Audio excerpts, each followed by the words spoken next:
1 سال از قتل ژینا مهسا امینی گذشت. قتلی که شعله جنبشی فراگیر و بی‌نظیر رو توی تاریخ معاصر ایران روشن کرد. جنبشی که با تکیه بر شعار زن، زندگی، آزادی تو مبارزه با رژیم دیکتاتوری مرزهای جدیدی رو تعیین کرد. جنبشی که برای به دست آوردن حقوق اصلی مردم به خصوص حق انتخاب ادامه پیدا کرد و توی نبرد کاملا نابرابر تلاش کرد حکومت رو وادار کنه تا حقوق انسانی مردم رو به رسمیت بشناسه.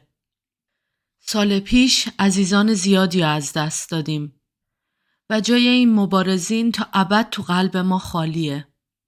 خیلیای دیگه هم زخمی، زندانی، نابینا یا مجبور به فرار و تبعید شدن. به احترام همه مبارزین راه آزادی برای 1 دقیقه تأمل می‌کنیم. درود به مردم شریف ایران. نوید افکاری هستم.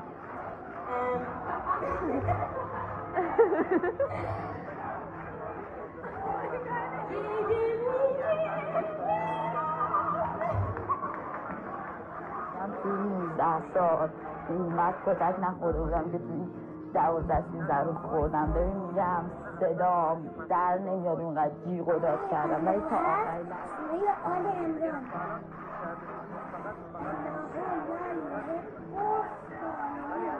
مدالاشو بردم. بچه من سال 97 نفر 4م تیم ملی کارate جمهوری اسلامی بود. چندین بار قهرمان کشور نیازمند یه روحیه خوب، یه وایب خوب، انرژی خوب. همه اینا نیازمند چی هست؟ آزادی.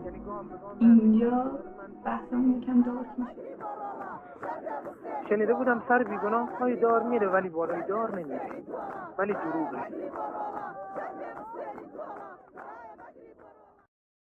سلام دوستان عزیز، من نیره هستم و این پیش درآمد چای و سیاسته. پادکستی که ما چند تا از فعالای سیاسی و مدنی در تلاشیم تا هر چند هفته 1 بار اونو برای شما آماده کنیم. تو چای و سیاست قراره در مورد موضوعات و مفاهیم سیاسی، اجتماعی و اقتصادی نگاه تازه‌ای داشته باشیم و در مورد دغدغه هامون گپ بزنیم. 2 نفر از بچه‌های تیممون امروز اینجا همراه من هستن. ازشون میخوام که خودشون رو برای شما معرفی کنن. سلام، من پریسا هستم. 26 سالمه. دانشجوی رشته بیزنس اینفورماتیکس هستم، کارشناسی. از بچگیم عاشق بحث‌های سیاسی اجتماعی بودم. از هر فرصتی استفاده می‌کردم که این بحث‌ها رو به میون بکشم. از سال گذشته مثل خیلی‌های دیگه فعالتر درگیر مسائل سیاسی اجتماعی ایران بودم و علل خصوص در مورد جنبش زن زندگی آزادی فعالیت کردم. سلام، من سیاوشم، 34 سالمه و دانش آموخته روانشناسی و جامعه شناسی هستم. حدود 13 سالم هستش که در مورد موضوعات مربوط به جامعه مدنی ایران فعالیت میکنم و مرسی از اینکه به پادکست ما گوش میدید. برای اینکه بهتر با ما و هدفمون آشنا بشین میخوام چند تا سوال ازشون بپرسم. پریسا، از تو شروع میکنم. چی شد که ایده ساختن پادکست به ذهنت رسید و چرا برات ساختن این پادکست با موضوعات مربوط به سیاست و اجتماع مهمه؟ راستش با توجه به تجربیات 1 سال گذشته احساس میکنم خیلی از کارهایی که کردیم از روی عصبانیت و گاهی وقتا هیجانی بوده. به نظرم میاد که احتیاج داریم یه سری کارهای بنیادی تری انجام بدیم. به نظر من قطعا حکومت نقش مهمی تو خیلی زمینه ها داره، ولی راستشو بخوای من همه مشکلاتی که امروز بهش دچار هستیم و واقعا نمیتونم به حکومت ربط بدم. بخشش هم قطعا به خودمون ربط داره. واقعیت اینه که ما احتیاج داریم که یک تفکر انتقادی داشته باشیم.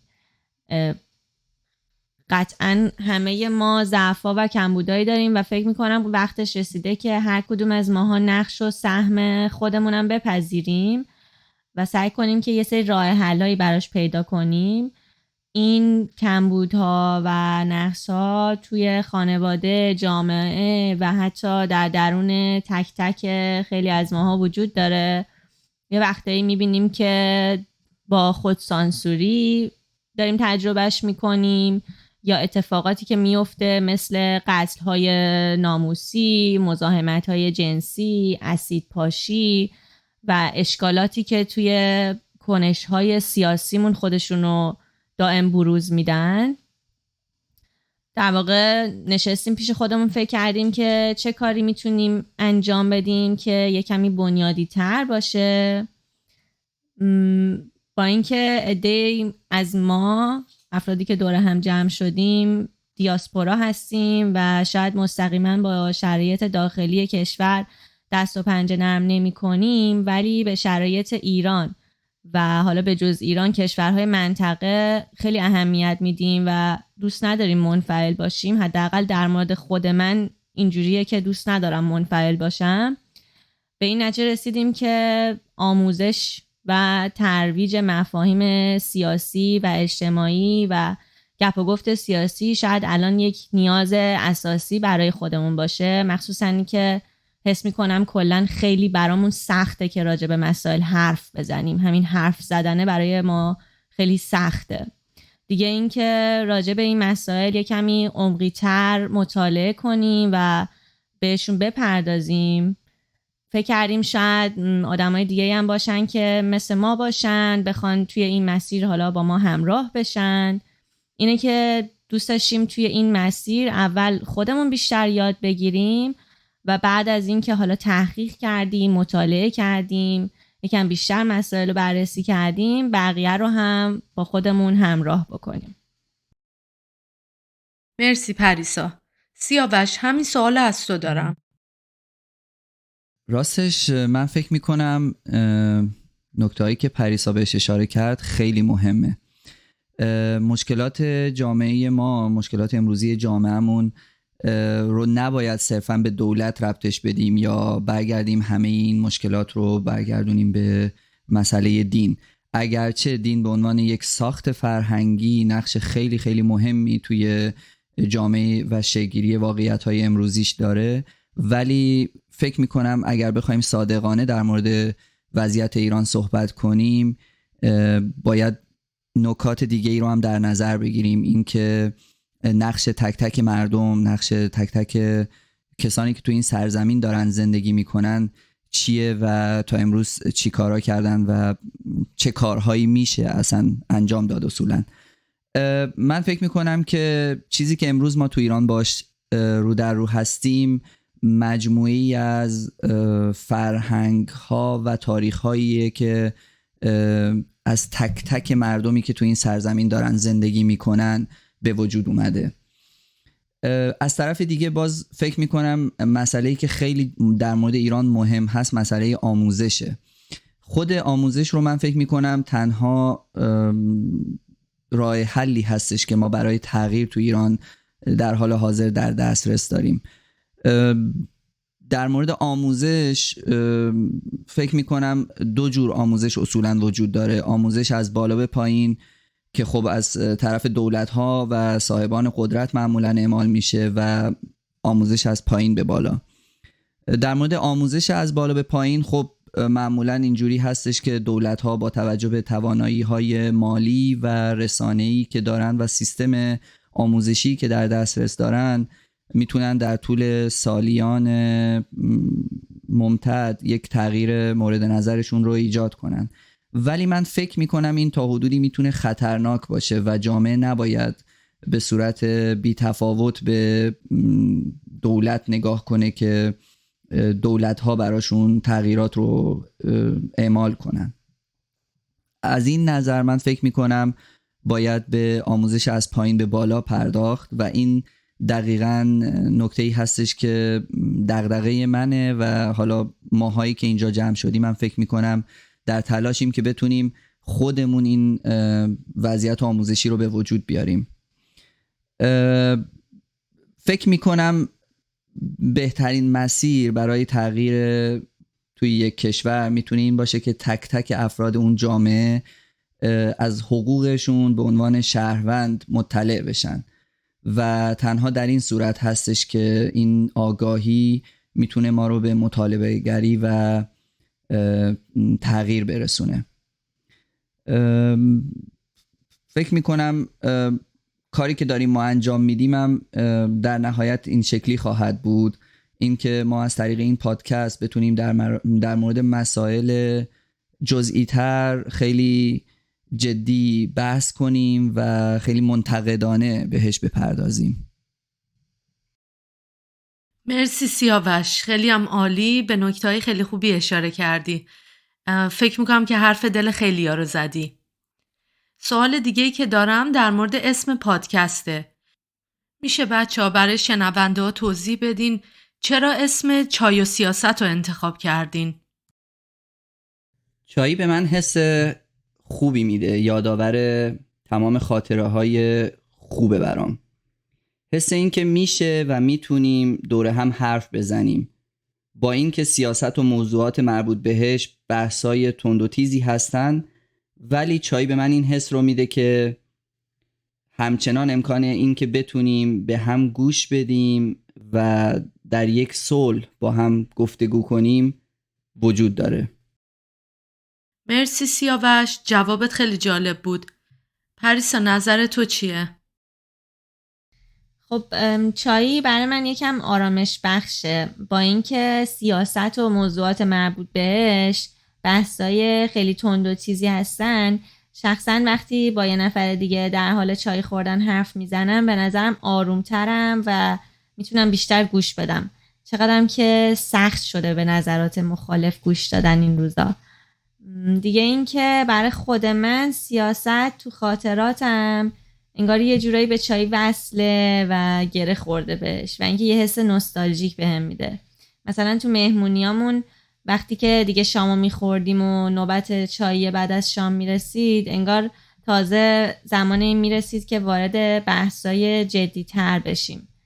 مثلا تو نسل پدر مادر من این بحثای جدی تر عمدتاً بحثای سیاسی و اجتماعی بودن، شاید چون تمام جوونیشون با سیاست گره خورده بود و شاید به خاطر همینه که سیاسی بودن توی نسل اونا نه تنها منفی نبود که یه ویژگی مثبت هم به حساب می اومد، مخصوصا تو جمعای دوستانشون و من عمیقاً با این چیزا بزرگ شدم. حالا این یه چیزیه که امروز خیلی کمتر میبینیمش. مثلا من خیلی از افراد میشم که من سیاسی نیستم و به نظرم این طرز فکر واقعا جای بحث داره. مرسی پریسا، شنیدن تجربه‌های شخصیت واقعا برام جالب بود، چون فضای جمعای خانوادگی ما خیلی متفاوت بود از چیزی که تو تعریف کردی.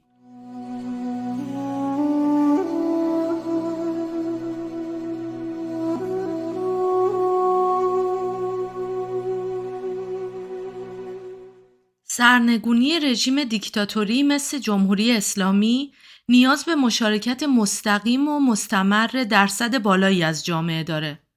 ولی خب از طرفی هم شاهد عواقب وخیم فعالیت سیاسی توی کشور بودیم. غیر منطقی و عجیب نیست که خیلیا سکوت رو به اعتراض ترجیح بدن و برای حفظ جونشون هم که شده از سیاست دوری کنن. اما سوال اینجاست که سیاست اصلاً چه مفهومی داره؟ سیاسی بودن یعنی چی؟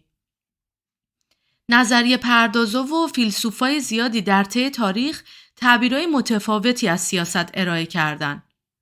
من میخوام اینجا چند خط درباره معنای سیاست از زبان هانا آرنت، فیلسوف و تاریخنگار آلمانی آمریکایی رو براتون بخونم که سیاست رو عمل هماهنگ در عرصه عمومی تعریف میکنه و معتقد سیاست با تمام کنش‌های عمومی انسان عجینه.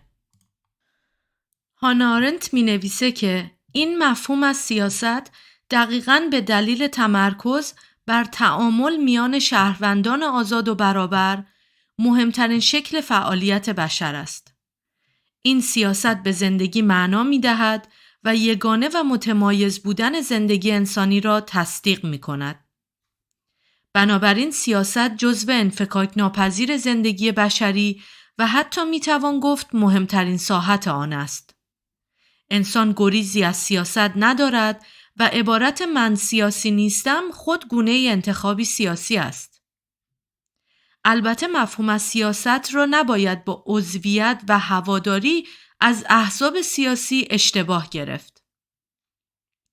بلکه منظور سیاست به معنای یک علم و نوعی آگاهی و بینش است که ابزار تحلیل جامعه است.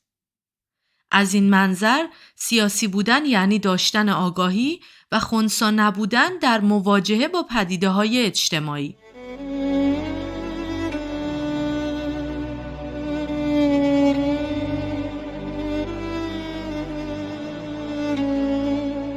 ما هدفمون از ساختن این پادکست اینه که با همراهی شما آگاهی و بینشمون رو نسبت به مسائل سیاسی جامعه بالا ببریم و سعی کنیم راه حلی برای ترغیب افراد برای شرکت تو فعالیت‌های سیاسی پیدا کنیم.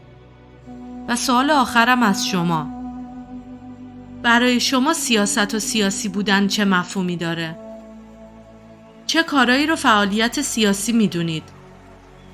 چقدر از افراد دور و برتون سیاسی هستن و چقدرشون سیاسی نیستن؟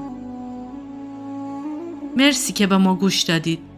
این اولین تجربه ماست و قطعاً بی ایراد نیست. خوشحال میشیم با نظرات و پیشنهاداتون ما رو توی این مسیر همراهی کنید.